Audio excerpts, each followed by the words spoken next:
Good afternoon and welcome you all. In today's class, we are going to start with Cost Accounting 1, which is a very easy paper, but थोड़ा concepts है इसमें, which we need to understand so that we can solve the sums which comes in the exam. इस paper में sums के साथ साथ थोड़ा theory भी है, ठीक है? Right. Cost Accounting, ठीक है? पहली बार ये सब्जेक्ट को पढ़ रहे हैं, है ना? Cost Accounting. अकाउंटिंग का इसमें कुछ नहीं है, बट अकाउंट्स का कुछ नहीं है. Subject is cost. ठीक है. अच्छा, do we know what is cost? General meaning no and no book का डेफिनेशन अपने लैंग्वेज में, हिंदी, इंग्लिश, बंगाली, जो भी है. What is cost according to you? Okay. Expenses. अगर अपने एक वर्ड एसोसिएट कर सकते हैं कॉस्ट के साथ, वो एक्सपेंसेस. ठीक है. यानी बेसिकली जो खर्चा लग रहा है, ठीक है, खर्चा लग रहा है टू प्रोड्यूस अ प्रोडक्ट और प्रोवाइड अ सर्विस. जैसे मैं आप लोग को अभी सर्विस प्रोवाइड कर रहा हूं, तो ये सर्विस प्रोवाइड करने के लिए क्या क्या खर्चा लग रहा है बताओ. मेरे क्या क्या खर्चे हैं आपको सर्विस प्रोवाइड करने के लिए? इलेक्ट्रिसिटी है, रेंट है, बस. ये खर्चा नहीं है. बेंचेस जो यूज हो रहे हैं, उसका depreciation is expense. Because benches जो है वो furniture, it is an asset. Clear? समझ में आया? और क्या क्या खर्चा लग रहा है?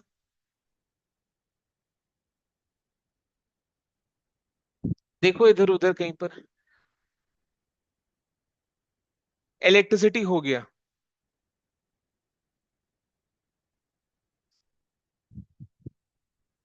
वाईफाई, है ना? राइट. और ये these are some of the expenses which are incurred to provide this service to you, है ना? राइट. तो इसी तरीके से जो भी खर्चा लग रहा है टू प्रोड्यूस अ प्रोडक्ट और provide a service is what we call as cost. कोई बुक का डेफिनेशन नहीं पढ़ा रहा हूं, बिकॉज बुक का डेफिनेशन पढ़ोगे तो विद इन 10 मिनट्स आप सो जाओगे. ठीक है, और वो समझ में भी नहीं आएगा. ठीक है. बट अपने को इस तरीके से पढ़ाई करना है कि हम लोग खुद खुद डिफाइन कर सकते हैं व्हाट इज कॉस्ट. ठीक है. ये अपना अप्रोच होना चाहिए. कॉस्ट क्यों डिटरमाइन करते हैं? कॉस्ट क्यों कैलकुलेट करते हैं? क्यों करते हैं कैलकुलेट कॉस्ट?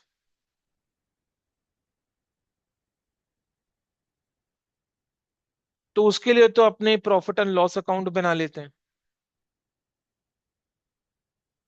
कॉस्ट क्यों कैलकुलेट करते हैं? सपोज आप कोई से गारमेंट मैन्युफैक्चरिंग फैक्ट्री खोल के रखा हुआ है. ठीक है. तो आप एक एक टी शर्ट का कॉस्ट क्यों कैलकुलेट करोगे? आपकी फैक्ट्री में अगर टी शर्ट मैन्युफैक्चर हो रही है, तो एक एक टी शर्ट का कॉस्ट आप क्यों कैलकुलेट करोगे?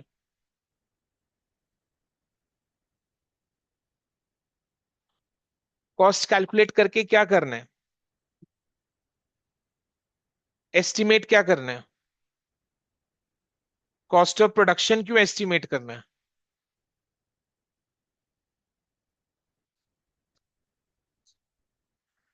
हाँ, पता चले खर्चा कितना, और एक अकाउंटेबिलिटी बनता है कि मेरा खर्चा ज्यादा लग रहा है, कम लग रहा है, तो खर्चे को कंट्रोल कर सकते हैं. चलो, ये एक ऑब्जेक्टिव हो गया, बट ये सेकेंडरी ऑब्जेक्टिव है. मेन ऑब्जेक्टिव, प्राइमरी ऑब्जेक्टिव क्या है कॉस्ट कैलकुलेट करने का? So that what?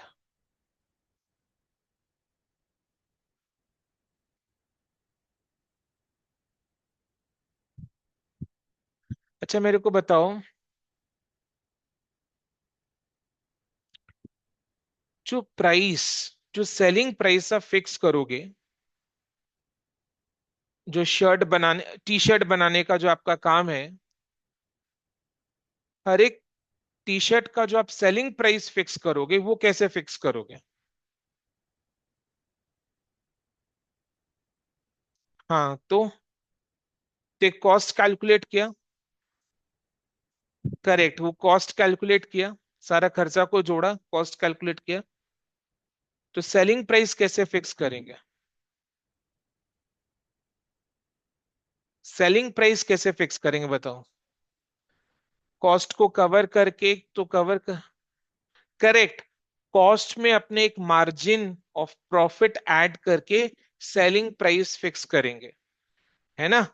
Selling price कैसे फिक्स होता है? कॉस्ट में एक मार्जिन ऑफ प्रॉफिट ऐड करके सेलिंग प्राइस फिक्स होता है।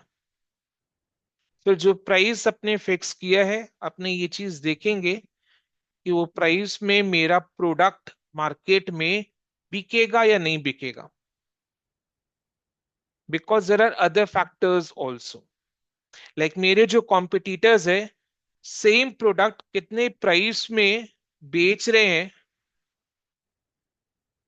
That also influences the price which I will offer for my product.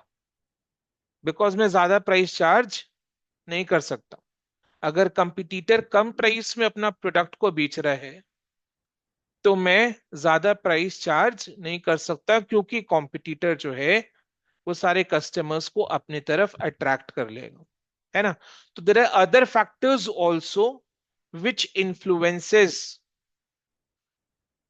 The fixation of selling price, but the main factor is cost.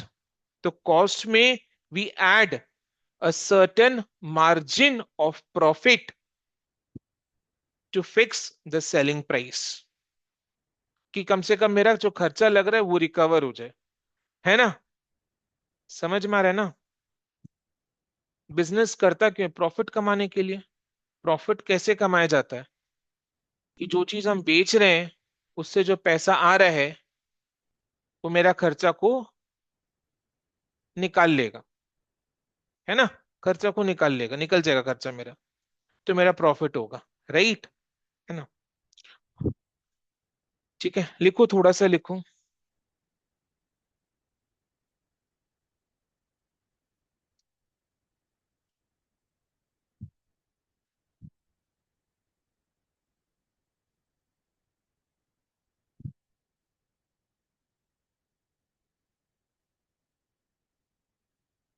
Subject is cost accounting 1, chapter is introduction.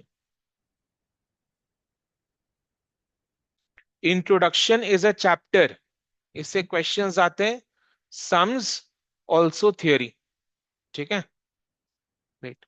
सो ये मैं बताऊं, cost is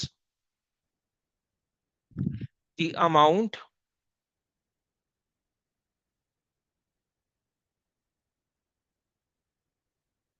of expense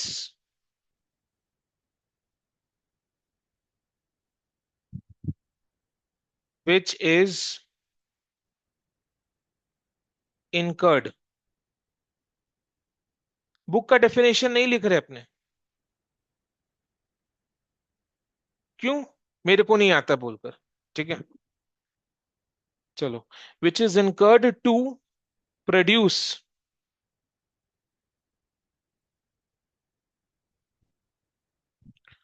a product और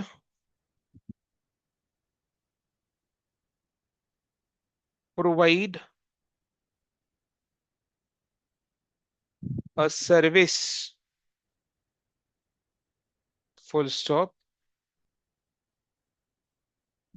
A profit element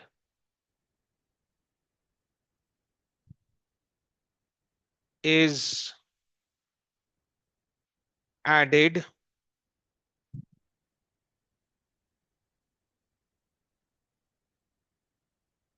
to the cost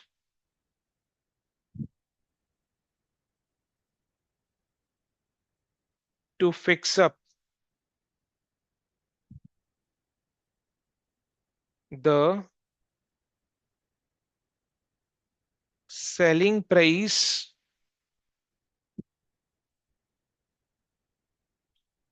of the product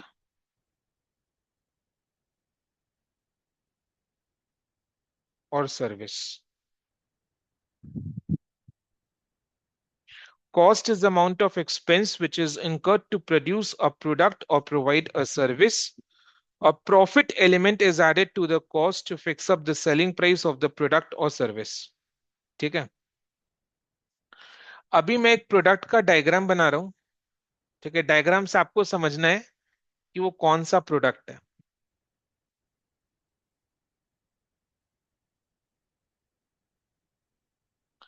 ठीक है, कोशिश कर रहा हूं उसको बनाने का. आपको बताना है ये कौन सा प्रोडक्ट है. गैस करना शुरू कर दो कौन सा प्रोडक्ट है. चलो, इसका मतलब मेरा ड्राइंग इतना भी बुरा नहीं है.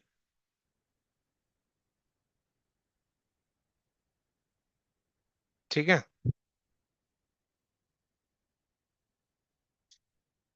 राइट, ये एक प्रोडक्ट है. ठीक है, अब इमेजिन करो कि आप इस प्रोडक्ट को बनाते हो अपनी फैक्ट्री में. ठीक है, तो as a owner, as a manufacturer, what are the possible expenses that you will have to incur to produce? बोलो.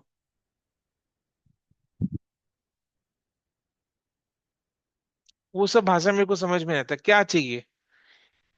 कॉटन. ओके, कॉटन, क्लॉथ, और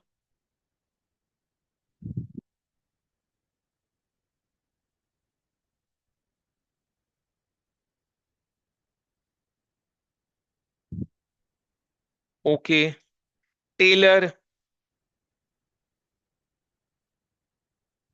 वर्कर्स. वर्कर्स के बिना फैक्ट्री कैसे रन करेगा, वर्कर्स. ओके, और नीडल्स, थ्रेड, वेरी गुड. और factory का owner है, उसमें टी शर्ट मैन्युफैक्चर हो रहा है, तो एज अ मैन्युफैक्चरर क्या क्या खर्चा कर सकता है, यही तो बस. Electricity, okay.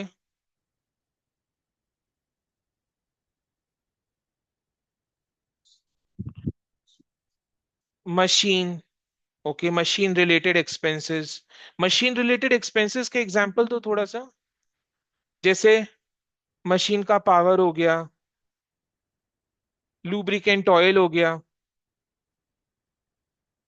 ठीक है, मशीन अगर रेंट में ले रखा है तो उसका रेंट हो गया.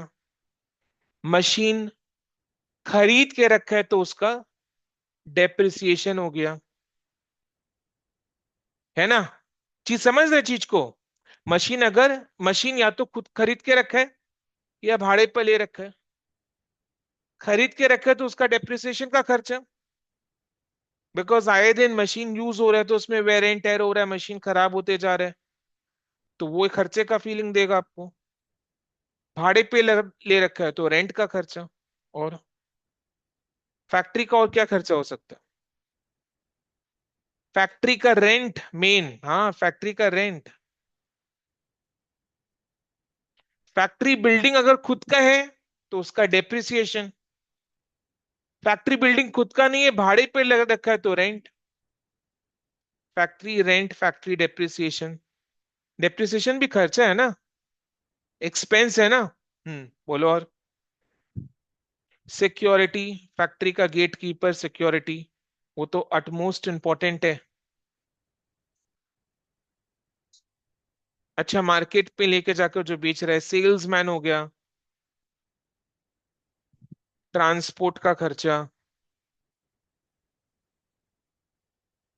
और लेबर में टेलर्स और वर्कर्स आ गए. हो गया। हाँ, वो सारे लेबर से एसोसिएटेड सारे खर्चे ये टेलर और वर्कर्स में आ गए। ठीक है, इस तरीके से काफी सारा खर्चा लग रहा है। तो इन सारे खर्चों को अपने तीन तीन जगह क्लासिफाई कर सकते हैं। ठीक है, तीन जगह कैसे? जैसे एक, ये वाला खर्चा, कॉटन, क्लॉथ, नीडल्स, थ्रेड, यानी बेसिकली मटेरियल का खर्चा, जो प्रोडक्ट का पार्ट बनेगा, जो प्रोडक्ट का पार्ट बनेगा, है ना। Can you imagine a T shirt without a cloth? जो प्रोडक्ट का पार्ट बनेगा, समझ में आ रहा है ना, मटेरियल।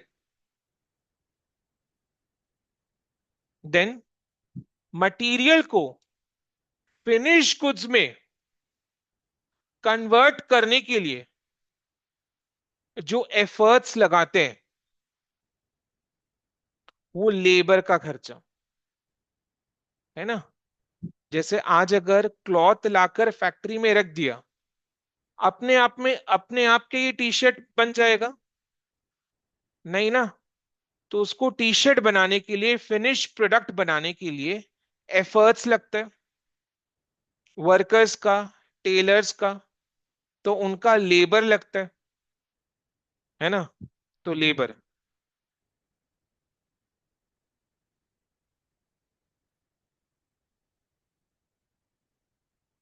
है ना, ये तो मेन खर्चा हो गया ना, मटेरियल का, लेबर का। इसके बिना तो अपने, हाँ, manufacturing is not possible, production is not possible without material and labour.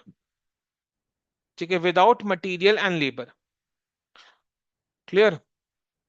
Material and labour के अलावा मेन खर्चा मटेरियल लेबर का है, और भी सारे एक्सपेंसेस लगते हैं, बट मेन खर्चा मटेरियल लेबर का है। तो मटेरियल एंड लेबर के अलावा बाकी जो भी खर्चा लग रहा है, over and above material and labour, Hindi में मटेरियल एंड लेबर के अलावा जो बाकी खर्चा लग रहा है, ऊपरला खर्चा, over and above material and labour, ऊपरला खर्चा इज कॉल्ड ओवरहेड्स। मीनिंग समझ में? Overheads, over and above material and labour, जो बाकी खर्चों का हेड्स है, दैट इज कॉल्ड ओवरहेड्स। ठीक है, मटेरियल एंड लेबर के अलावा ओवर एंड अबव मटेरियल, बाकी जो खर्चे के हेड्स है, खर्चे के आइटम्स है, हेड्स यानी आइटम्स है, जैसे electricity, power, lighting, rent, depreciation, these are called overheads. ठीक है, तो ये सारे खर्चे हो गए ओवरहेड्स।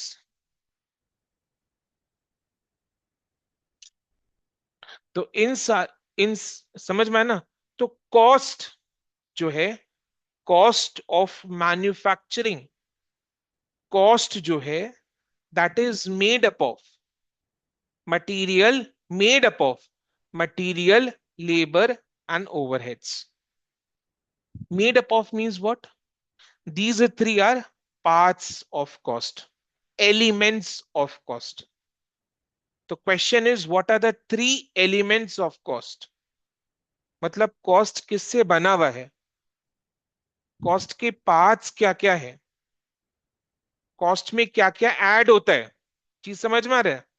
कॉस्ट किससे बना हुआ है, कॉस्ट के पार्ट्स क्या है, कॉस्ट में क्या क्या ऐड होता है। तो अपने क्या बोलेंगे? मटेरियल का खर्चा, लेबर का खर्चा, ओवरहेड्स का खर्चा। मटेरियल का अलग से क्यों? बिकॉज वो मेन है। लेबर का अलग से क्यों? Because that is the effort which is required to convert raw materials into finished.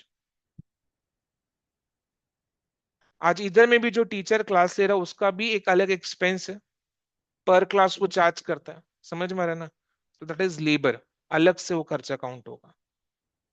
ठीक है, समझ में आ रहा है? तो मटेरियल एंड लेबर का अलग अलग क्लासिफिकेशन, और मटेरियल एंड लेबर के अलावा बाकी सारे जो खर्चे, उनको ओवरहेड्स कहा जाता है, ओवरहेड्स। समझ में? Over and above material and labour, बाकी जो हेड्स ऑफ एक्सपेंस है यानी आइटम्स ऑफ एक्सपेंस है, उन्हें हम ओवरहेड्स बोलते हैं। ठीक है, तो अपने सिलेबस में क्या है? अपने सिलेबस में मटेरियल का कॉस्ट कैसे कैलकुलेट करते हैं, वो एक सेपरेट चैप्टर में डिस्कस्ड है, in the chapter of material. ठीक है, देन लेबर का कॉस्ट कैसे कैलकुलेट करते हैं, वो अलग से एक चैप्टर में डिस्कस्ड है, in the chapter labour. And overheads का कॉस्ट कैसे कैलकुलेट करते हैं, वो अलग से एक चैप्टर में डिस्कस्ड है, दैट इज ओवरहेड्स। और ये जो तीन एलिमेंट्स ऑफ कॉस्ट है, इनको किस फैशन में ऐड करके कॉस्ट निकालते हैं। ठीक है, समझ में आ रहा है? जितने भी सारे एलिमेंट्स ऑफ कॉस्ट है, मतलब कॉस्ट के जितने भी सारे आइटम्स है, उनको किस फैशन में, फैशन में मतलब किस तरीके से ऐड करते हैं टू कैलकुलेट कॉस्ट, वो एक सेपरेट चैप्टर में कवर्ड है, which is called cost sheet और स्टेटमेंट ऑफ कॉस्ट। तो स्टेटमेंट ऑफ कॉस्ट का मतलब क्या? Will prepare a statement wherein we shall add up the elements of cost, so that adding up is in a different fashion. It is not simply item wise items add कर दिए, no.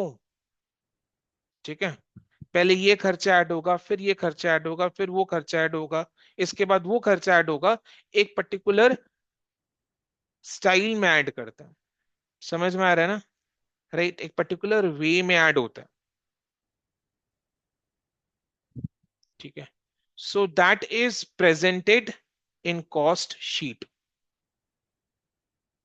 So cost sheet is basically a statement of cost wherein all the elements of cost are added up to determine the cost of production, manufacturing, cost of sales, etc. etc. ठीक है, समझ में आ रहा है चीज? तो that is also separate chapter. यानी अपने कॉस्ट अकाउंटिंग के सिलेबस में क्या क्या चैप्टर्स हैं? मटेरियल कॉस्ट कैलकुलेट करने के लिए मटेरियल कॉस्ट का चैप्टर, लेबर के लिए लेबर का चैप्टर, ओवरहेड्स के लिए ओवरहेड्स का चैप्टर, एंड सारे खर्चों को ऐड करने के लिए cost sheet, statement of cost का चैप्टर। एंड सब्जेक्ट को इंट्रोड्यूस करने के लिए, बिहेवियर ऑफ कॉस्ट समझाने के लिए इंट्रोडक्शन का चैप्टर, कॉस्ट का बिहेवियर समझाने के लिए इंट्रोडक्शन का चैप्टर। तो in total how many chapters are there? 5 chapters are there: introduction, material, labor, overheads and cost sheet। समझ में आया? राइट, कितने एलिमेंट्स ऑफ कॉस्ट है? 3, नेम देम फटाफट। मटेरियल, ओवरहेड्स, मेन कॉस्ट कौन सा है? Material and labour. और मटेरियल एंड लेबर के अलावा जो खर्चा लगता है उसको अपने ओवरहेड्स बोलते हैं। एक्चुअली क्या ना, material and labour main cost कैसे हो गया? बिकॉज जैसे जो टी शर्ट अपने बना रहे, उसमें मटेरियल का खर्चा आइडेंटिफाई कर सकते हैं, बिकॉज उसमें पता चल रहा है कि इसमें ये कपड़ा यूज हुआ है, इतना मीटर्स ऑफ क्लॉथ यूज हुआ है, ये बटन्स यूज हुआ है, ये थ्रेड यूज हुआ है। और लेबर यानी टेलर का मेहनत साफ दिखाई दे रहा है, उसका कारीगरी दिखाई दे रहा है। So you can directly identify the cost of material and labor with the particular product. तो आगे चलकर अपने ये भी डिस्कस करेंगे कि मटेरियल एंड लेबर को अपने क्या बोल सकते हैं, direct cost, because you can directly identify the cost with the product. तो ओवरहेड्स क्या है, इनडायरेक्ट कॉस्ट. प्रूफ, जो टी शर्ट बना रहे हैं फैक्ट्री में बन रहे हैं, फैक्ट्री का रेंट लगता है. तो टी शर्ट को देखकर ये आइडेंटिफाई कर सकता है क्या कि एक टी शर्ट के लिए फैक्ट्री का रेंट कितना लगा, बता सकती हो? नहीं. बट वो टी शर्ट को देखकर ये बता सकते हैं कि उसके लिए कितना मीटर्स ऑफ क्लॉथ लगा, टेलर इसको कितना घंटा के लिए स्टिच किया होगा. समझ में आ रहा है ना? क्लियर. अब इलेक्ट्रिसिटी, फैक्ट्री का जो इलेक्ट्रिसिटी, अपने टी शर्ट को देखकर ये नहीं बता सकते कि एक टी शर्ट के लिए इलेक्ट्रिसिटी इतना उठा होगा. समझ में आ रहा है ना? तो ये इनडायरेक्ट कॉस्ट है, वो चीज अपने लेटर स्टेज में भी डिस्कस करेंगे इन डिटेल. अभी आप लोग को क्या लिखना है, पॉइंट नंबर 2,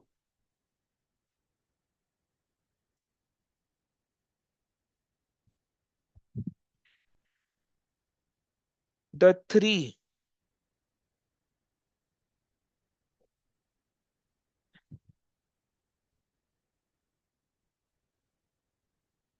बेसिक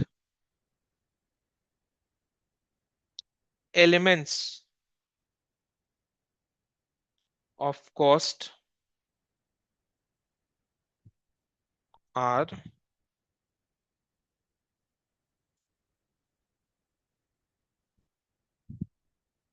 एलिमेंट्स यानी parts, items which are added up to calculate the cost, which are parts yani elements of cost. Materials, labor,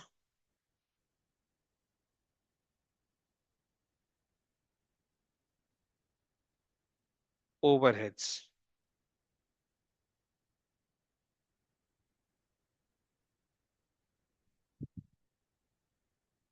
ठीक है, क्लियर.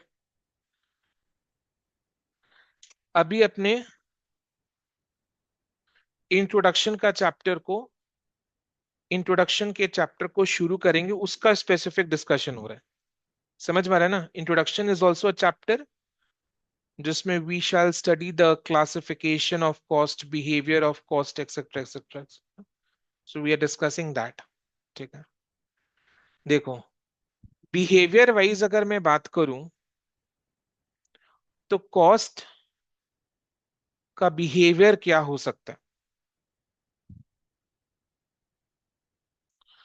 जैसे सपोज रेंट, रेंट रेंट का बिहेवियर कैसा, मतलब अ, जैसे जनवरी का रेंट अगर 30,000 है तो फेब्रवरी का रेंट 30,000 को, जो आ रहे मन में बोलेगा ना 30,000 ही होगा. मार्च का रेंट, अच्छा अगर जनवरी में 10,000 यूनिट्स प्रोड्यूस किया तो फैक्ट्री का रेंट कितना होगा?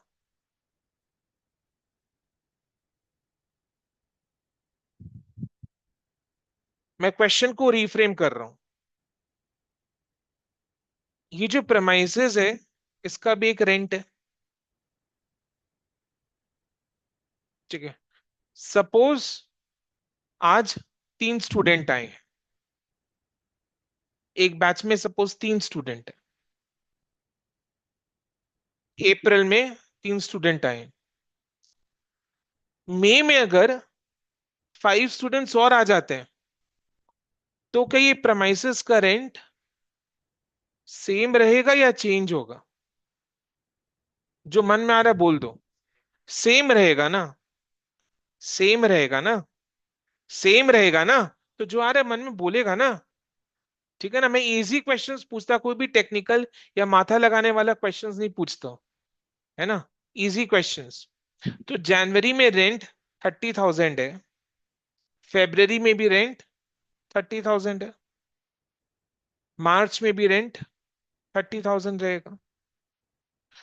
तो जनवरी में अगर 10,000 यूनिट्स प्रोड्यूस हुआ तो रेंट 30,000 रहेगा। फेब्रुवरी में 8,000 यूनिट्स प्रोड्यूस हुआ था, तो भी रेंट 30,000 ही रहेगा। मार्च में 15,000 यूनिट्स प्रोड्यूस हुआ था, तो भी रेंट 30,000 ही रहेगा। ये चीज समझ में आ गया। यानी ये जो रेंट का कॉस्ट है, ये कैसे बिहेव कर रहा है, इसका नेचर के बारे में एक वर्ड बताओ।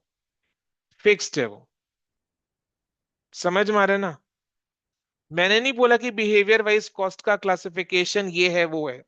मैंने जस्ट एग्जाम्पल दिया, प्रैक्टिकल एग्जाम्पल दिया, आपको समझाया एग्जाम्पल, एंड स्टूडेंट ने कहा कि फिक्स्ड है, नेचर इज फिक्स्ड, यानी रेंट का बिहेवियर क्या है, वो फिक्स्ड है।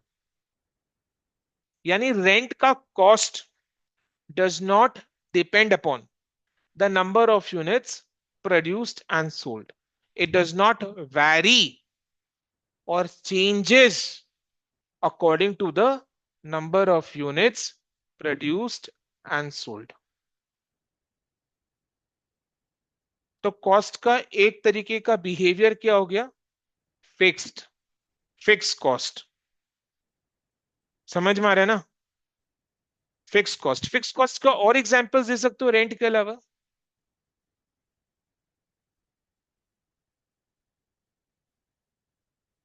हाँ, फैक्ट्री में जो सिक्योरिटी गार्ड है उसका सैलरी फिक्स्ड है, गुड। और एग्जांपल दो।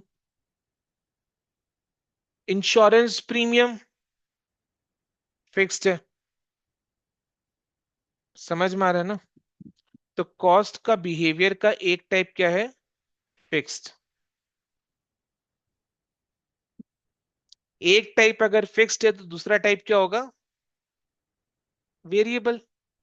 फिक्स्ड का ऑपोजिट क्या है, वेरिएबल ना। एक फिक्स्ड है तो कॉस्ट का दूसरा टाइप वेरिएबल। तो वेरिएबल कॉस्ट का मीनिंग क्या है, it will vary. Variable is coming from the word vary, change. It will change, it is not fixed, it will change. How it will change, how it should change, कैसे change होगा cost, अगर variable cost कैसे change होता है। Absolutely correct, very good. Obviously ना, cost क्या चीज का लग रहा है, प्रोडक्शन का।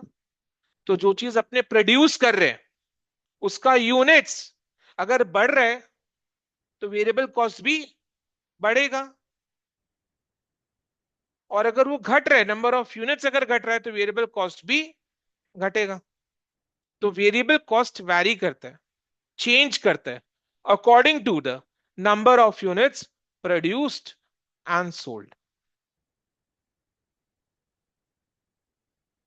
ठीक है, समझ में आ रहा है। तो मेरे को वेरिएबल कॉस्ट का एग्जांपल दो, आपको इसमें मिल जाएगा। वेरिएबल कॉस्ट का एग्जांपल दो। Material, cloth. जितना ज्यादा टी शर्ट बनाएगा उतना ज्यादा कपड़ा खरीदना पड़ेगा। कम टी शर्ट बनाएगा कम कपड़ा खरीदना पड़ेगा, नहीं बनाएगा नहीं खरीदना पड़ेगा। अपने लोग एक फेज में थे जब सब जगह एक पैंडेमिक फैला हुआ था। तो जो मैन्युफैक्चरर्स हैं उनके पॉइंट ऑफ व्यू से सोचो। लॉकडाउन हो गया था, फैक्ट्री बंद है, तो no production, no material cost, but factory rent was still incurred. It has to be paid. We have paid. I have paid rent. समझ में आ रहा है ना। Even if there was no business, we still had to pay rent because that is fixed. That does not depend upon the number of units we produced and sold, sell. But variable cost varies, changes according to the number of units produced and sold. तो जैसे material का खर्चा हो गया या wages का खर्चा हो गया, सैलरी नहीं बोल रहा हूं, सैलरी फिक्स्ड है। वेजेस यानी जो पर डे बेसिस में अपने वर्कर्स को बुलाते हैं, फैक्ट्री में वैसे ही काम होता है, पर डे बेसिस में काम होता है। वो आया, अपना हार्जिन लगाया, टाइम इन लिखा, प्रोडक्शन में रहा, मैन्युफैक्चरिंग कर रहे हैं, प्रोडक्शन में है, फैक्ट्री में है, टाइम आउट लिखा, उसको पूरे दिन का पैसा मिल जाता है, या जितना यूनिट्स उसने बनाया उतना पैसा मिल जाता है उसको।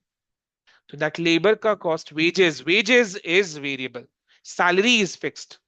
सैलरी किसको देते हैं? जो ऑफिस में काम करता है।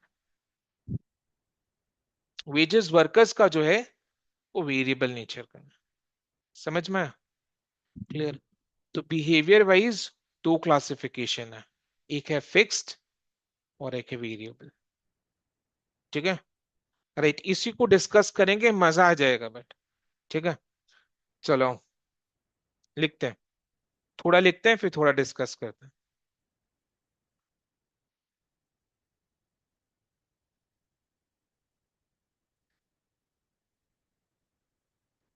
Behaviour wise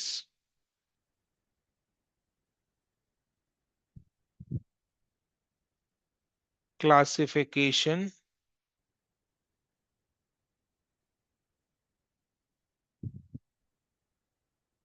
of cost.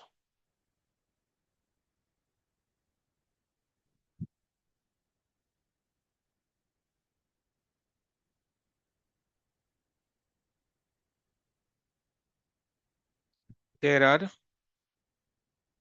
To types of cost. अगर कोई मेरे से पूछता what are the elements of cost, तो मेरा आंसर क्या है? Material, labour, overhead. अगर कोई मेरे से पूछता है बिहेवियर वाइज क्लासिफिकेशन या टाइप्स ऑफ कॉस्ट, तो फिक्स कॉस्ट, वेरिएबल कॉस्ट। ठीक है, चलो। A, variable cost.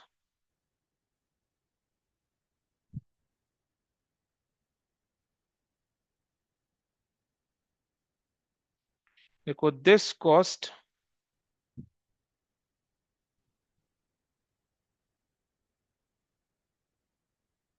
Varies according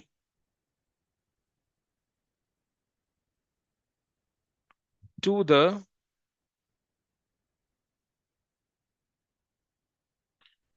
number of units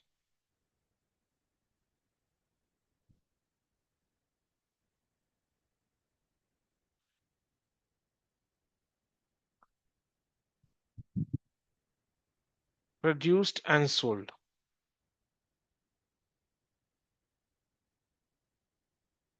For example,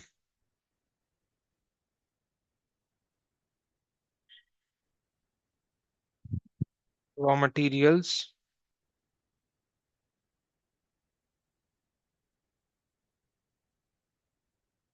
wages, etc.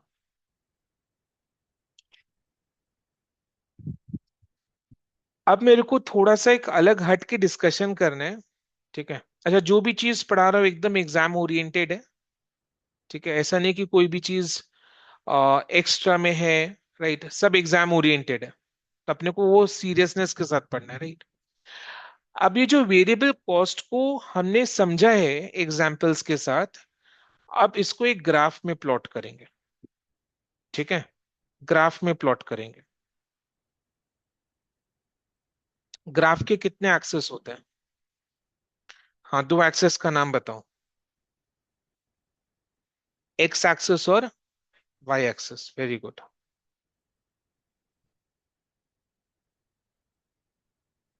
तो ये जो हॉरिजॉन्टल लाइन है, this is X axis, and vertical line is Y axis. ठीक है? एक्स एक्सेस दोनों वेरिएबल्स हैं, एक्स एंड वाई। जो एक्स एक्सिस है उसमें अपने इंडिपेंडेंट वेरिएबल को प्लॉट करते हैं या डिपेंडेंट वेरिएबल को प्लॉट करते हैं, क्या पता है आप लोग को? ठीक है, मैथ्स हम लोग ये चीज सीखे, y is equal to M x plus C. Suppose ये नहीं, ये सीखा है, सपोज अभी अभी सुन लो, कोई दिक्कत नहीं है। ये this is equation of a straight line, y is equal to M x plus C. This is equation of a straight line, ये इक्वेशन है। इससे क्या समझ में आ रहा है? y का वैल्यू x पर डिपेंड करता है या x का वैल्यू y पर डिपेंड करता है? y का वैल्यू x पर डिपेंड करता है, यानी y डिपेंडेंट वेरिएबल है और x इंडिपेंडेंट वेरिएबल है। x का जो वैल्यू होगा उसी के हिसाब से y का वैल्यू होगा। समझ में आ रहा है ना? राइट, तो y is equal to M x plus c is equation of a straight line, जिससे अपने को ये पता चल रहा है कि y का वैल्यू x के वैल्यू पर डिपेंड करता है। तो y is dependent variable and x is independent variable. ठीक है, हम लोग को क्या करना है, दो वेरिएबल्स को प्लॉट करना है। एक है वेरिएबल कॉस्ट। कॉस्ट क्यों इनकर होता है? सिंपल सा क्वेश्चन। कॉस्ट क्यों इनकर होता है? बिकॉज क्योंकि अपने एक्सपेंस क्यों इनकर होता है?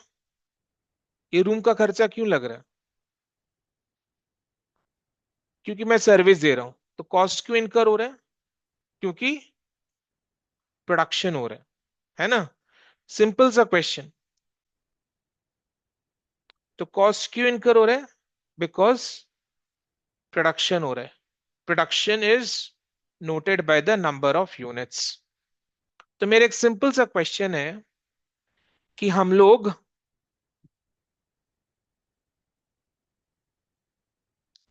वेरिएबल कॉस्ट को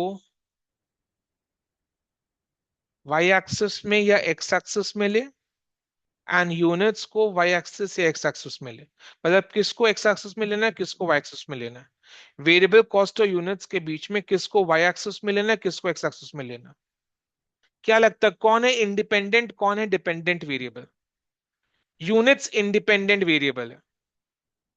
क्यों? Because cost depends upon the number of units produced. वही तो पूछा ना, कॉस्ट क्यों इनकर हो रहा है? बिकॉज प्रोडक्शन हो रहा है। प्रोडक्शन होगा तो कॉस्ट इनकर होगा, यानी cost depends upon the number of. समझ में आ रहा है? तो वेरिएबल कॉस्ट डिपेंडेंट वेरिएबल है। वाई एक्सिस में इसको प्लॉट करेंगे, and number of units independent variable है। समझ में आया? Dependent independent. ठीक है, तो मेरे को वेरिएबल कॉस्ट और नंबर ऑफ यूनिट्स के बीच के रिलेशन को रिलेशन को एक ग्राफ में प्लॉट करना है। ये रिश्ता क्या कहलाता है? कि नंबर ऑफ यूनिट्स बढ़ेगा तो वेरिएबल कॉस्ट बढ़ेगा, नंबर ऑफ यूनिट्स घटेगा तो वेरिएबल कॉस्ट घटेगा। तो ये जो रिश्ता है दोनों के बीच, इसको ग्राफ में कैसे दिखाया जाए? नंबर ऑफ यूनिट्स बढ़ेगा तो वेरिएबल कॉस्ट बढ़ेगा, नंबर ऑफ यूनिट्स घटेगा तो वेरिएबल कॉस्ट घटेगा। ये रिश्ता को ग्राफ में कैसे दिखाया जाए? Positive sloping. समझ में आ रहा है ना? क्लियर? कुछ ऐसे।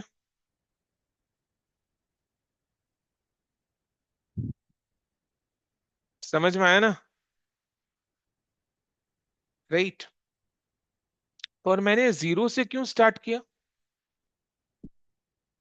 क्या जस्टिफिकेशन हो सकता है जीरो से क्यों स्टार्ट किया? बिकॉज अगर नंबर ऑफ यूनिट्स जीरो है तो वेरिएबल कॉस्ट जीरो रहेगा। समझ में आ रहा है? Right, okay, clear.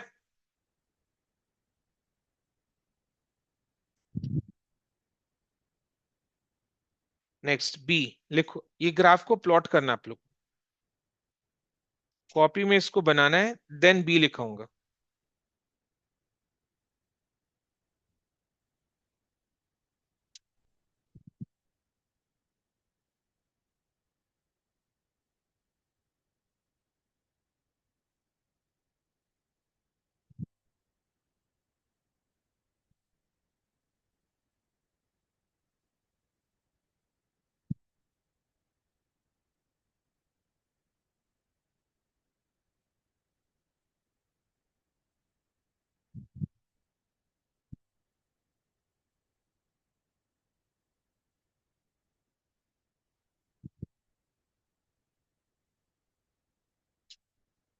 B, fix cost.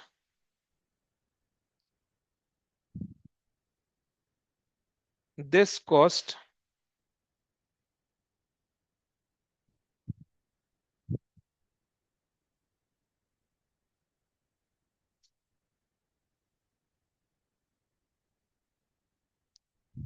is fixed in nature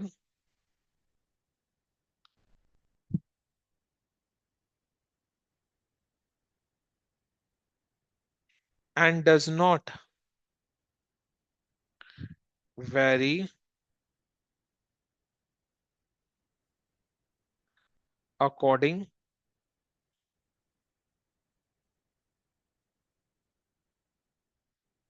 to the number of units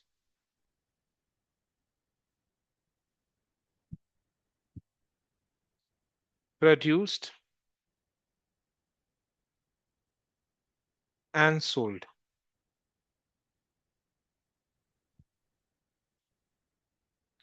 For example,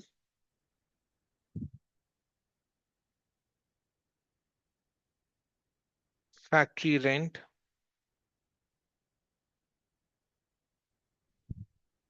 insurance, depreciation,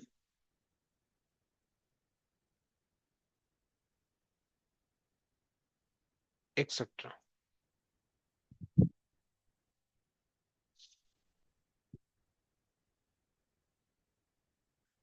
अब इसी तरीके के ग्राफ में फिक्स कॉस्ट का डेफिनेशन लिख लिया एग्जांपल्स के साथ। अब इसी तरीके के ग्राफ में अगर मेरे को फिक्स कॉस्ट का बिहेवियर प्लॉट करना है तो ग्राफ कैसा होगा? Hmm, correct correct, absolutely correct, pitch perfect.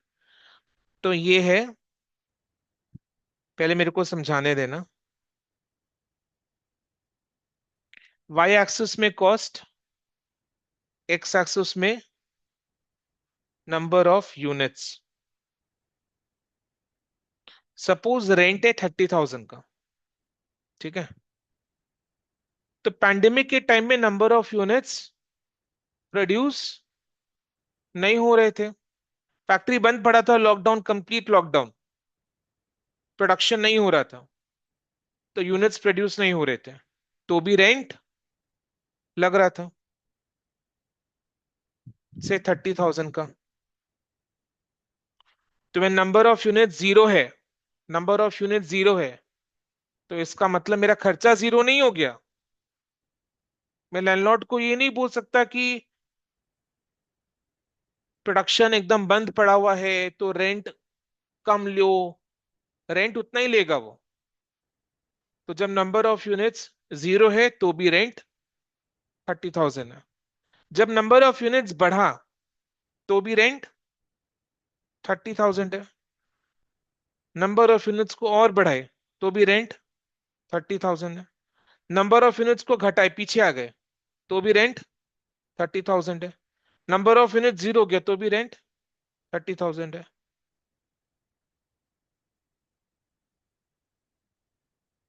समझ में आया ना? यस और नो? प्लॉट करो।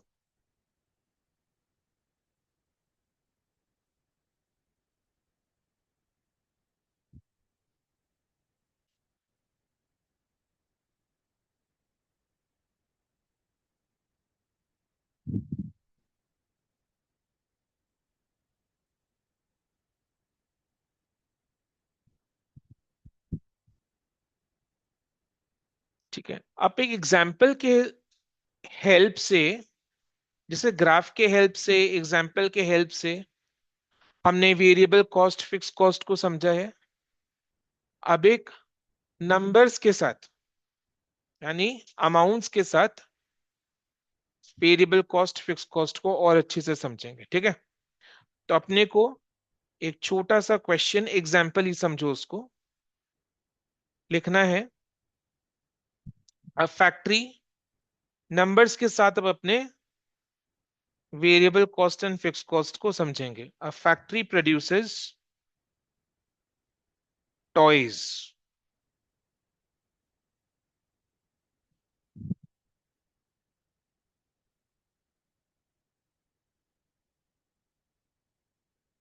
The variable cost per toy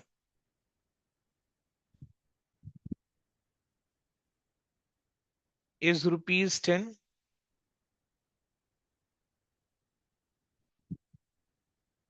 ठीक है, लिखो।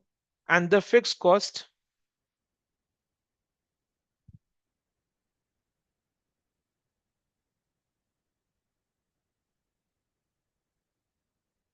is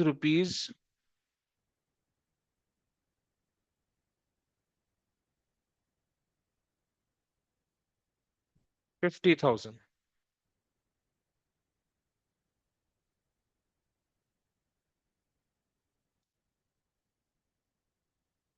Calculate total cost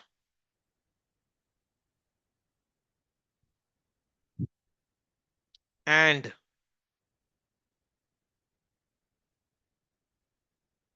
average cost per unit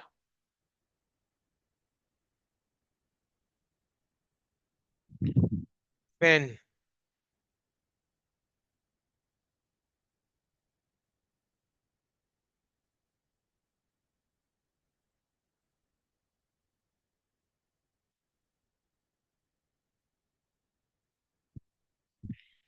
8,000 units are produced. B,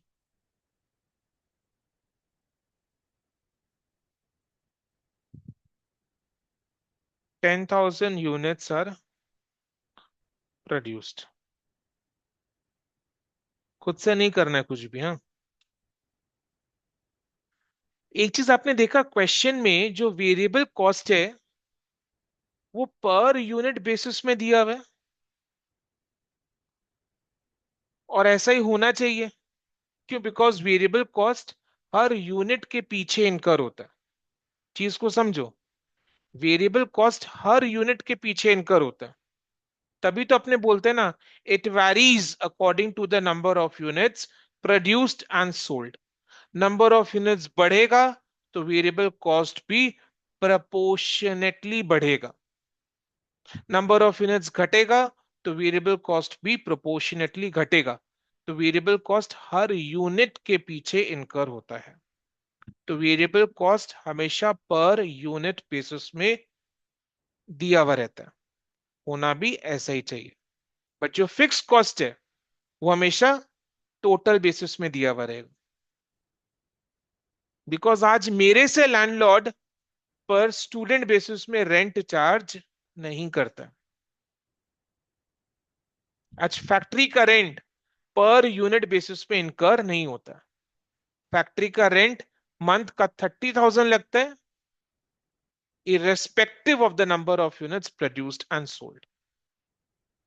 ठीक है, तो इसलिए टोटल अमाउंट दिया हुआ है। इस केस में फिक्स कॉस्ट इज ₹50,000। समझ में आ रहा है?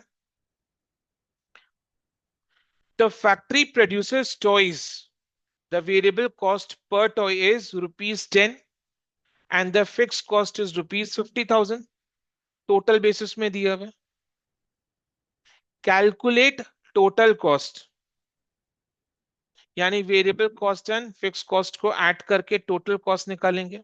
टोटल कॉस्ट यानी वेरिएबल कॉस्ट और फिक्स कॉस्ट को ऐड करके टोटल कॉस्ट निकालेंगे। And average cost per unit. Average cost per unit कैसे निकालेंगे? Very good, total cost by number of units. Total cost by number of units. दो situation है। A, 8,000 units are produced, अपने को total cost average cost per unit निकालना है। B, 10,000 units are produced, total cost and average cost per unit निकालना है। ठीक है, राइट। चलो अब एक स्टेटमेंट बनाओ, सॉल्व करने जा रहे हैं इसको।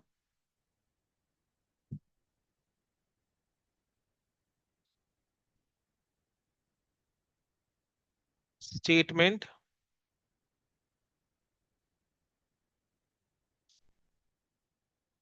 showing total cost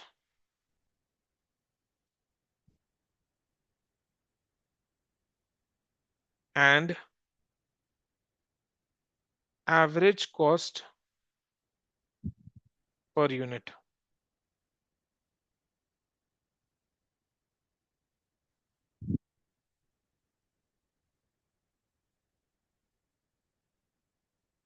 पर्टिकुलर्स का एक कॉलम,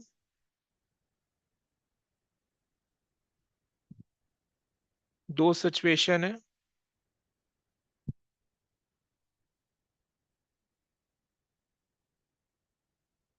8,000 यूनिट्स एंड 10,000 यूनिट्स।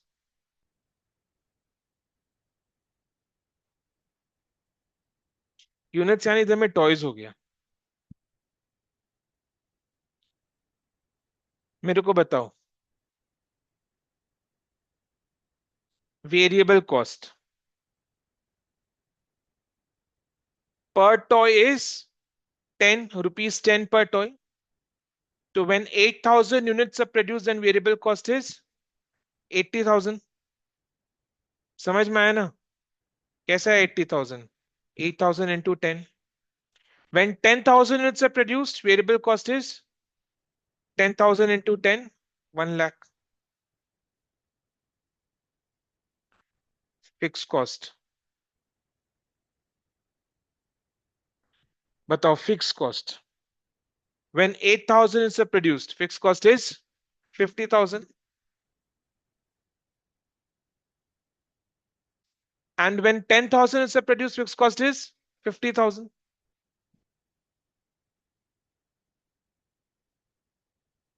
समझ में आ रहा है? अपने जो समझे हैं उसका प्रैक्टिकल हो रहा है ना इधर में, एप्लीकेशन हो रहा है उधर में।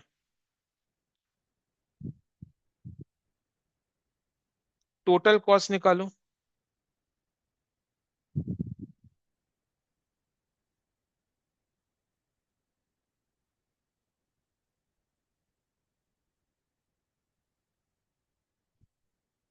फिक्स कॉस्ट तो चेंज नहीं होता है ना, चाहे 8,000 यूनिट्स बनाए या 10,000 बनाए, फिक्स कॉस्ट जो 50,000 का है वो उतना ही इनकर, सेम अमाउंट का इनकर होगा, right.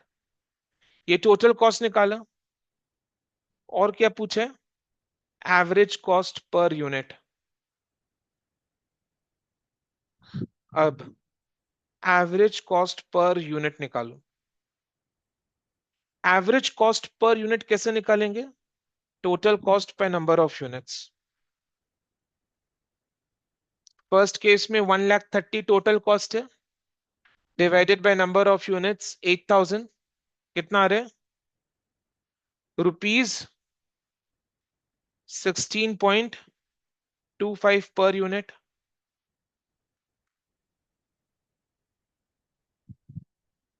Total cost by number of units.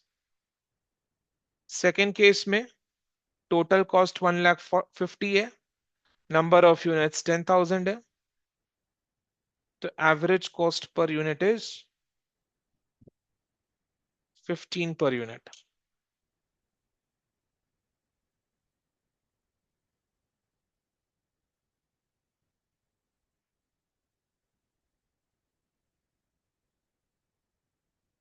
क्या ऑब्जर्वेशन है आपका? आपने क्या ऑब्जर्व किया इस होल चीज से? क्या खास आपने ऑब्जर्व किया है? बताओ। क्या ऑब्जर्वेशन है आपका? सपोज आप एक बड़ी कंपनी के इंटरव्यू में है, उसने ये एग्जाम्पल रखा है, आपको सोल्यूशन भी बता दिया, और आपसे ऑब्जर्वेशन पूछ रहा है, तो क्या ऑब्जर्व कर पा रहे हैं आप? पर यूनिट कॉस्ट क्या हो रहा है? बोलो जो हो रहा है। वेरी कैसे कर रहा है? वेरी कर रहा है, पर unit cost he saying average cost per unit change हो रहा है। कैसे चेंज हो रहा है? डिक्रीज हो रहा है, बोलो डिक्रीज हो रहा है। ज्यादा प्रोड्यूस कर रहे हैं तो पर यूनिट कॉस्ट डिक्रीज हो रहा है।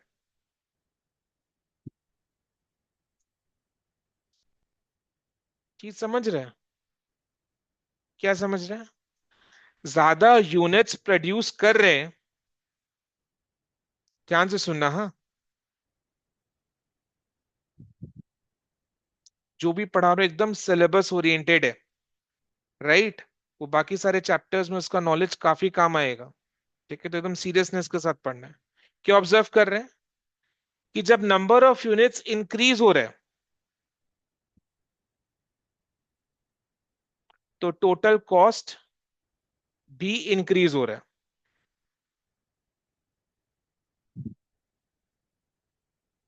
But average cost per unit decrease हो रहा है। जब नंबर ऑफ यूनिट्स इंक्रीज करेगा तो ऑब्वियस सा बात है टोटल कॉस्ट भी इंक्रीज करेगा। But yes, but average cost per unit cost decrease हो रहा है। क्या वजह हो सकता है इसका? Very good. Because number of units increase हो गया, वेरिएबल कॉस्ट इंक्रीज हो गया, बट फिक्स कॉस्ट इंक्रीज नहीं हुआ। प्रोडक्शन इंक्रीज हो गया, खर्चा नहीं बढ़ा। प्रोडक्शन इंक्रीज हो गया, खर्चा नहीं बढ़ा। तो मैन्युफैक्चरर के मन में लड्डू फूटा कि प्रोडक्शन इंक्रीज हो गया, खर्चा नहीं बढ़ा, तो उसका average cost per unit decrease हो गया।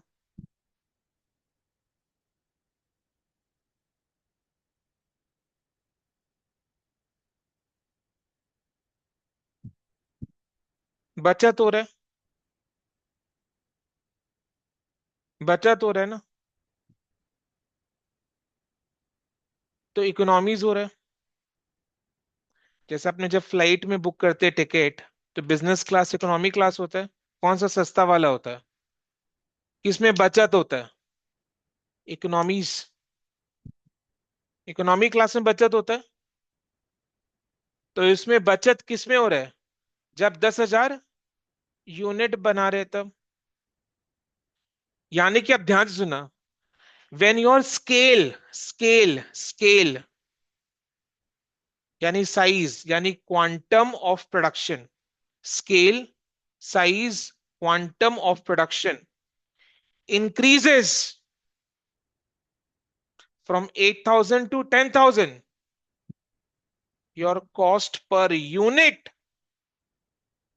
में बचत हो रहा है, डिक्रीज हो रहा है, इकोनॉमीज हो रहा है। तो this is called economies of scale. Economics में याद है ना, economies of scale, large scale production. This is benefit of large scale production. This is benefit of large scale production.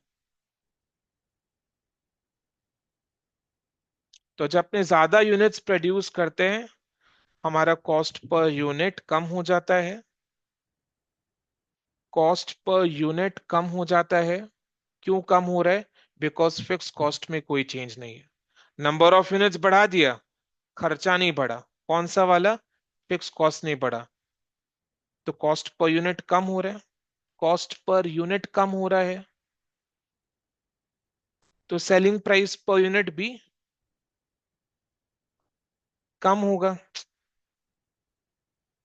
और कमती प्राइस में अपना गुड्स बेचेगा तो कस्टमर्स किसके पास आएगा? हमारे पास आएगा। कॉस्ट कम कर लिया तो प्राइस कम रख पाएंगे। प्राइस कम रख पाएंगे। कम प्राइस में अपना प्रोडक्ट को बेचेंगे तो कस्टमर हमारे पास आएगा, हमारा सेल बढ़ेगा। समझ में? This is economies of scale. यही गेम, यही गेम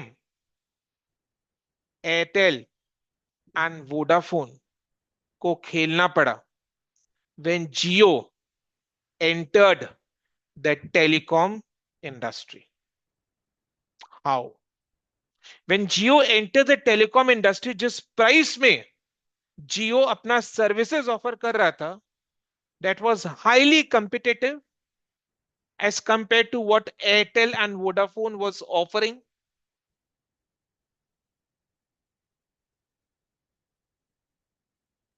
एयरटेल एंड वोडाफोन को जियो का प्राइस मैच करना में दिक्कत हो रहा था गिवन देयर कॉस्ट।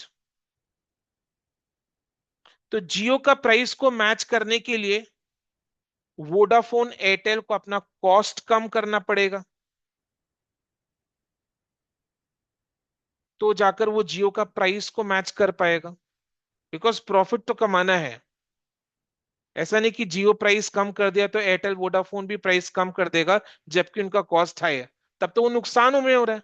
नुकसान का बिजनेस तो नहीं कर सकता ना। तो जियो का प्राइस को मैच करने के लिए, कम प्राइस को मैच करने के लिए एयरटेल एंड वोडाफोन को अपना कॉस्ट कम करना था। कैसे कम किया उन्होंने? ये गेम खेलकर। कैसे? उन्होंने दूसरी कंपनीज को हायर एक्वायर किया, एयरसेल का, टाटा डोकोमो का, ये सब जो कंपनीज थी उन्हें एक्वायर किया। तो उनका स्केल ऑफ प्रोडक्शन बढ़ा। स्केल ऑफ प्रोडक्शन बढ़ने से ऑटोमेटिकली कॉस्ट पर यूनिट कम हो जाता है। कॉस्ट पर यूनिट कम हुआ तो कॉस्ट पर यूनिट कम होने से they were able to offer their service at a cheaper price to the customers which were competitive to the prices offered by Jio. समझ में आ रहा है ना? तो उन्हें छोटी छोटी कंपनीज को एक्वायर करके अपना स्केल ऑफ प्रोडक्शन बढ़ा लिया। स्केल ऑफ प्रोडक्शन बढ़ाने से उनका कॉस्ट पर यूनिट कम हो गया, तो कम प्राइस उन लोग चार्ज कर पाएंगे। अब प्रॉफिट भी कमा रहे हैं, ऐसा नहीं कि लॉस में है, प्रॉफिट भी कमा रहे हैं। कॉस्ट कम है तो प्राइस कम रख रहे, प्रॉफिट भी हो रहा है। समझ में आ रहा है ना? क्लियर? तो ये चीज है। तो कॉस्टिंग का नॉलेज कैसे रियल लाइफ सिचुएशंस में यूज होता है, you are able to understand. समझ में आ रहा है ना? क्लियर? इसको लिखो, ऑब्जर्वेशन। इसी के नीचे लिखना observation.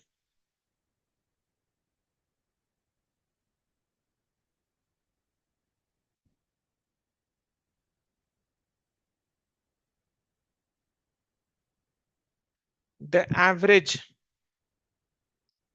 Cost per unit decreases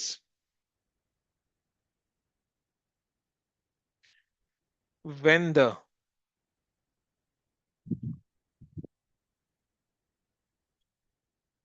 total number of units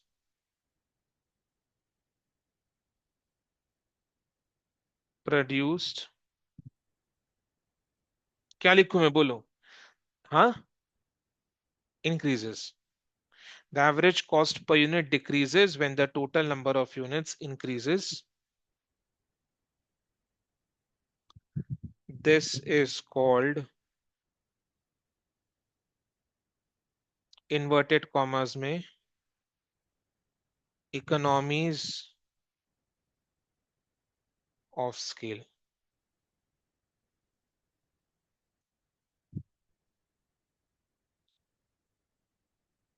The reason for this is, what is the reason? Fixed cost. The reason for this is the fixed cost.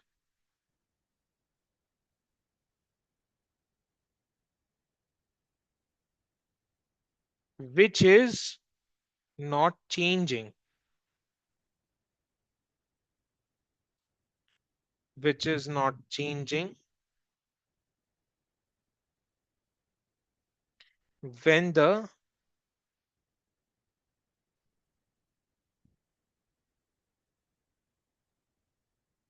number of units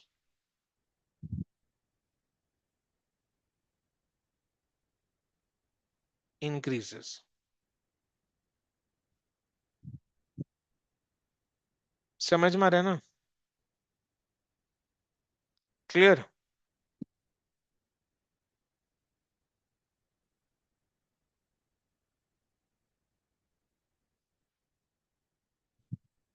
ठीक है, एक important discussion कर रहे हैं about how exactly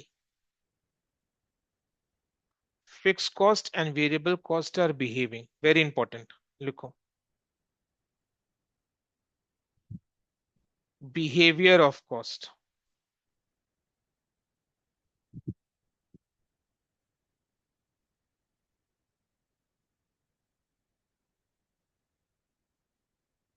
ठीक है, पहले variable cost.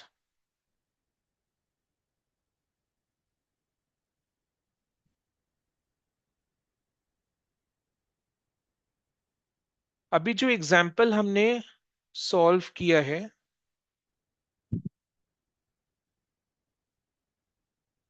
उसी को यूज कर रहे हैं कॉस्ट के बिहेवियर को एनालाइज करने के लिए. ठीक है,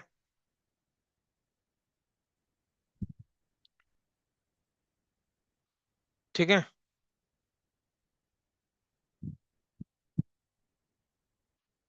टोटल वेरिएबल कॉस्ट बताओ.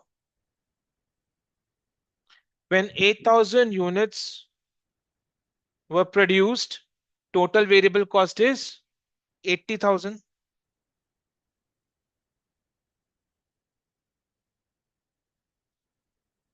When 10,000 units are produced, total variable cost is 1 lakh. लिख रहा है इसको?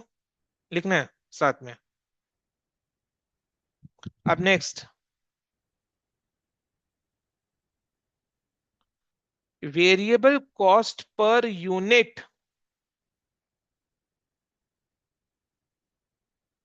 पर यूनिट कितना? वेरिएबल कॉस्ट पर यूनिट एकदम इजी है. ₹10. ओ भाई, ये तो दिया हुआ ही है. और 80,000 बाई 8,000 करके नहीं निकाल सकते क्या? है ना? बोलो. 10,000 यूनिट्स के केस में variable cost per unit is 10 per unit.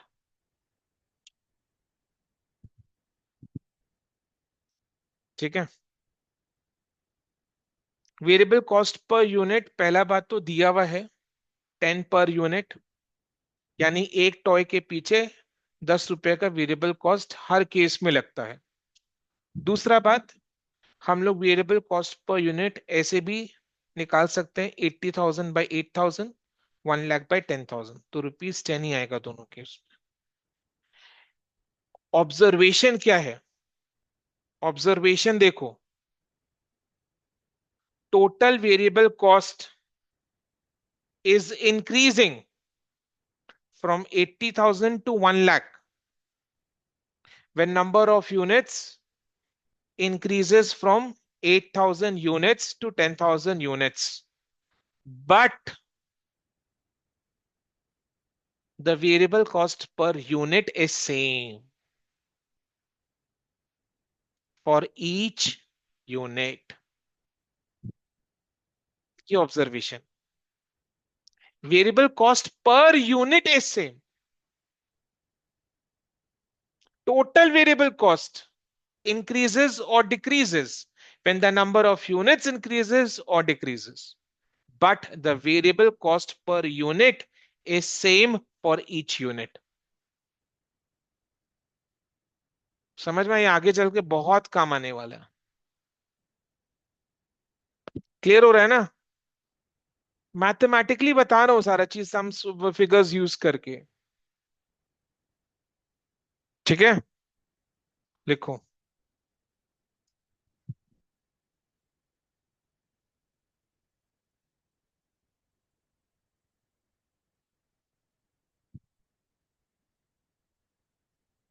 The total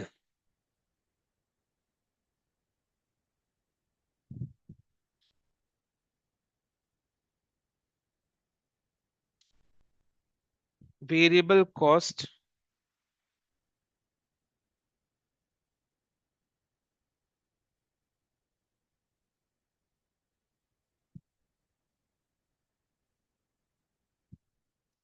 increases or decreases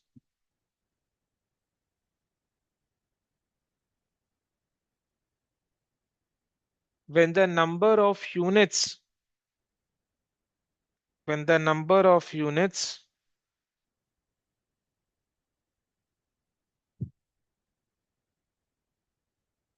increases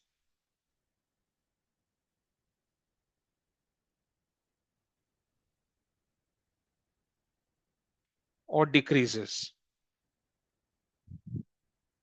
However,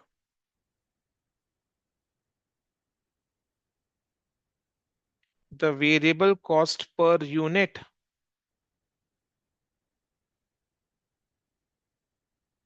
the variable cost per unit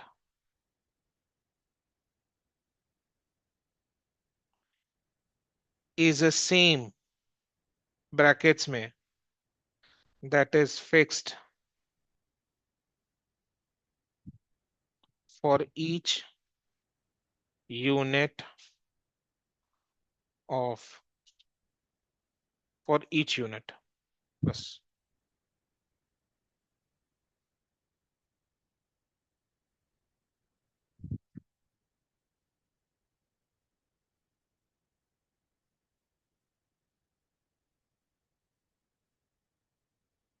समझ में आया? सेम टाइप का एनालिसिस अपने को फिक्स कॉस्ट के लिए भी करना है।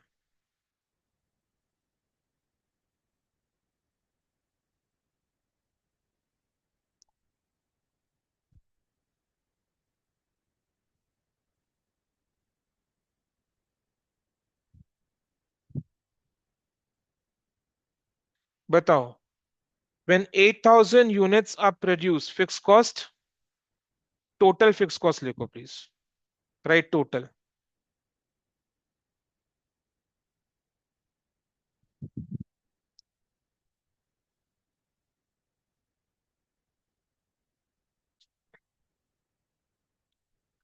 when 10,000 units are produced, बोलो, 50,000। Now fix cost per unit, लिखते भी जाना, फिक्स कॉस्ट पर यूनिट, बोलो, टोटल फिक्स कॉस्ट पे number of units, total fix cost 50,000, number of units 8,000, 50,000 by 8,000 is, बोलो,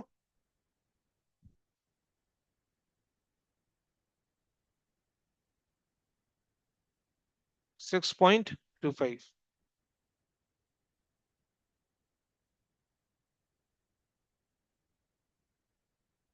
10,000 यूनिट्स के केस में fix cost per unit is ₹5 per unit, total fix cost पे number of units,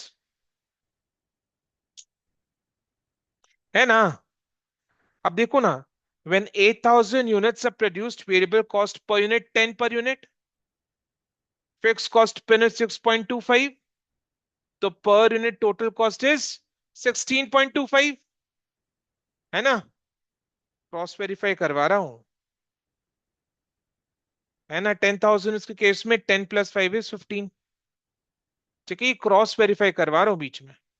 अभी fix cost का behaviour को analyse करेंगे। Fix cost के case में क्या हो रहा है? Total fix cost is same, constant, does not change, fixed. ठीक है, चाहे अपने 8,000 यूनिट्स बनाए या 10,000 बनाए, fix cost is ₹50,000 per unit. 50,000 total fix cost is 50,000, but the fixed cost per unit is decreasing when the number of units increases due to economies of scale। समझ में आया? Right. Fix cost per unit same नहीं होता, fix cost per unit decrease हो जाता है when number of units increases, and when the number of units decreases, fixed cost per unit increases। आप खुद ही देखो ना, 10,000 से अगर 8,000 होगा तो फिक्स कॉस्ट पर यूनिट 5 से 6.25 हो जाएगा, है ना। ये सोनो। तो ये है फिक्स कॉस्ट का असली बिहेवियर। ठीक है, लिखो।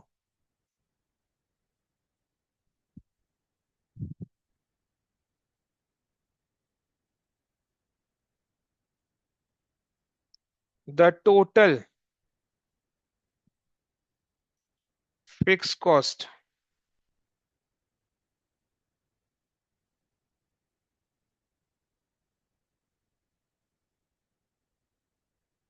remains constant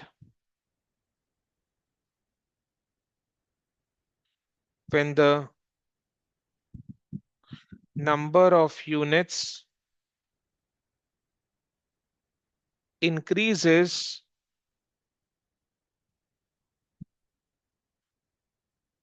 or decreases।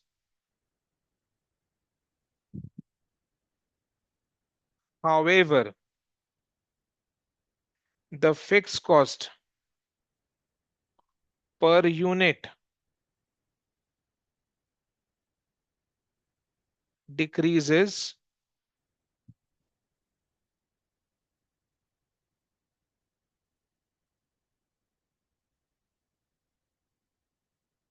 when the number of units, बोलो,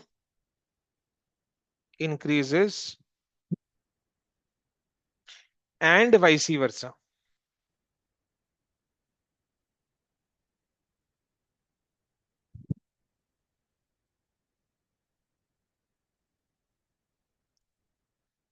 ये है fix cost and variable cost का बिहेवियर। समझ में आया? अब इसी बिहेवियर पर बेस्ड एग्जाम में क्वेश्चंस आपको पूछेगा। अब एग्जाम के क्वेश्चंस कैसे होते हैं, उनको कैसे सॉल्व करना है, वो चीज अपने नेक्स्ट क्लास कवर करेंगे। But before we end today's class, एक रैपिड फायर रिवीजन होना चाहिए। ठीक है, राइट, फटाफट। उससे पहले समझ में आज का क्लास क्लियर है? ओके, अच्छा। One word for cost, just one word, expense. Okay, cost plus profit is equal to selling price. Cost के कितने एलिमेंट्स होते हैं? क्या होते हैं? Material, labour and overheads. इनमें से इनडायरेक्ट कॉस्ट कौन सा है? ओवरहेड्स। ओवरहेड्स का दूसरा नाम इनडायरेक्ट कॉस्ट है। ठीक है, बिहेवियर वाइज कॉस्ट कितने टाइप के होते हैं? दो टाइप के होते हैं, नाम बताओ। Variable cost, fix cost. कौन सा कॉस्ट चेंज नहीं होता irrespective of the number of units produced and sold? Fix cost. And जो चेंज होता है वो वेरिएबल कॉस्ट। रॉ मटेरियल क्या है? Variable cost. डेप्रिसिएशन क्या है? Fix cost. इंश्योरेंस प्रीमियम क्या है? Fix cost.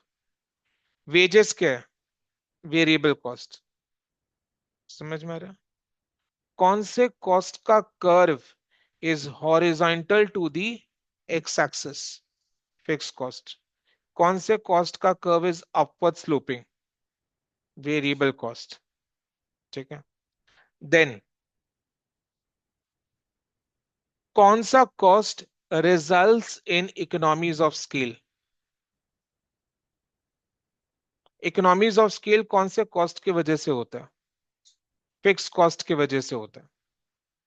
Economies of scale का मतलब क्या? When the number of units increases, यानी स्केल को बढ़ाएंगे, स्केल ऑफ प्रोडक्शन को बढ़ाएंगे तो average cost per unit will decrease. This is economies of scale. और ये किस वजह से होता है? फिक्स कॉस्ट की वजह से होता है। फिक्स कॉस्ट की वजह से इकोनॉमीज ऑफ स्केल होता है। समझ में आया? राइट। यानी average cost per unit decrease हो जाता है when the number of units increases. कौन सा cost is a same for each unit? Same for each unit, यानी per unit cost is same. Variable cost is same for each unit. लिखा है ना?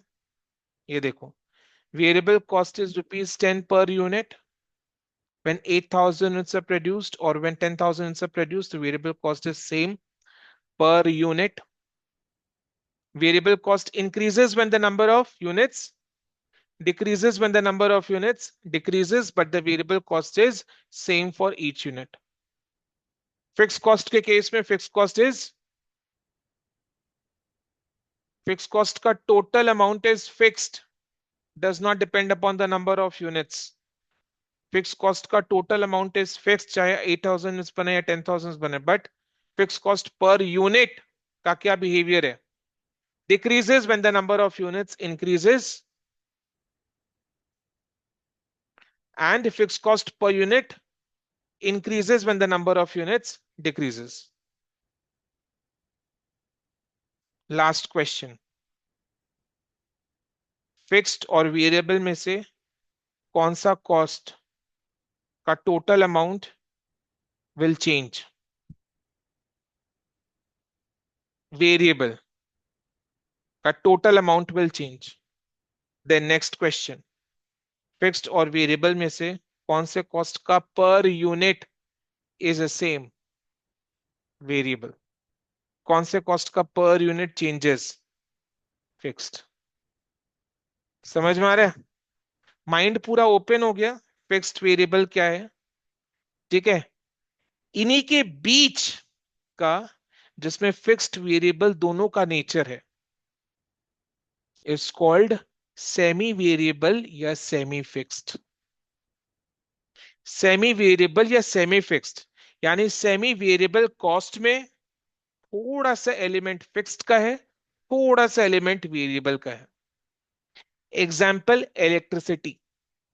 Electricity bill कभी देखा होगा, उसमें एक मीटर रेंट होता है।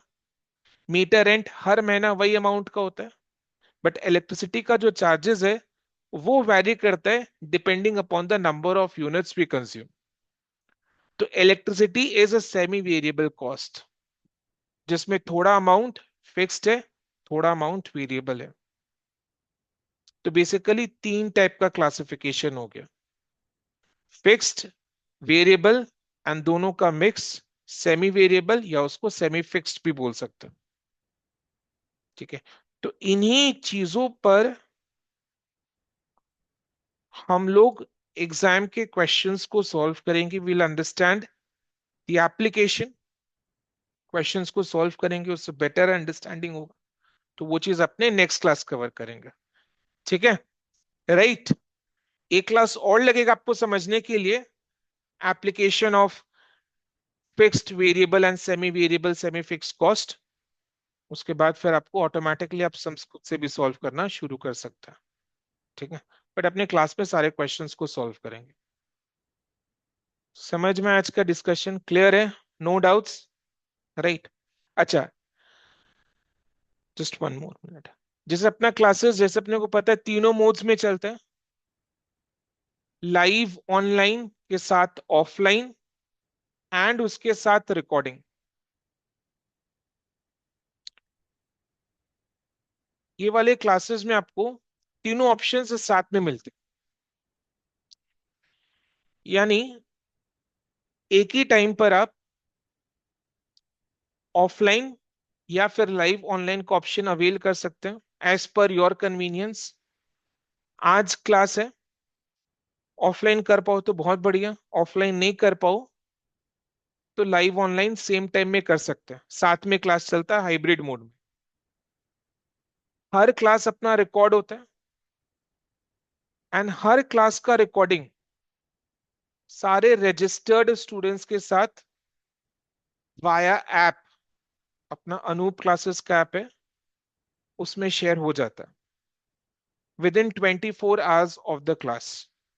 तो आज अभी क्लास हुए तो इसके विद इन 24 आवर्स आपको ऐप में आज के क्लास का लिंक, वीडियो अपलोडेड मिल जाएगा। तो हर क्लास का रिकॉर्डिंग शेयर होता है बाय डिफॉल्ट, हर क्लास का रिकॉर्डिंग शेयर होता है।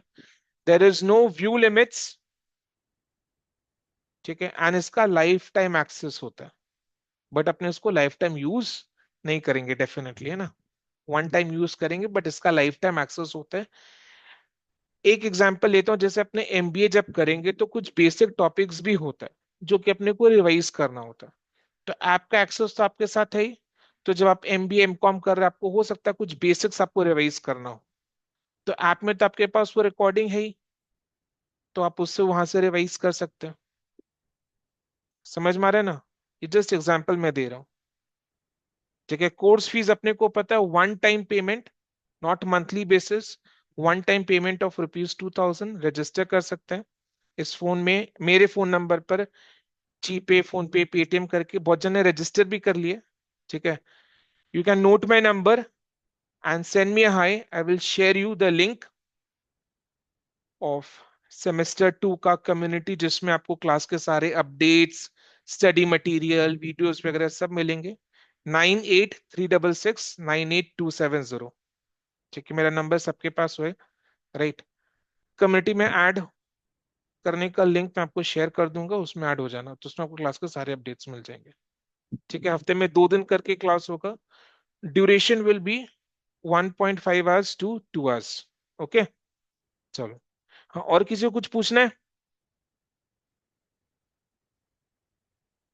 कोई डाउट है तो you can stay back, doubt clearing के you can always WhatsApp me, call me, I can schedule a separate Zoom session for you, you can come offline, whichever way you want to clear doubt, I'm always available। ठीक है, तो जिनको doubt है they can stay back, rest में choose to leave. चलो then, आज के लिए इतना है, thank you so much and bye. I hope आज का क्लास आपको बहुत पसंद आया। Thank you and bye.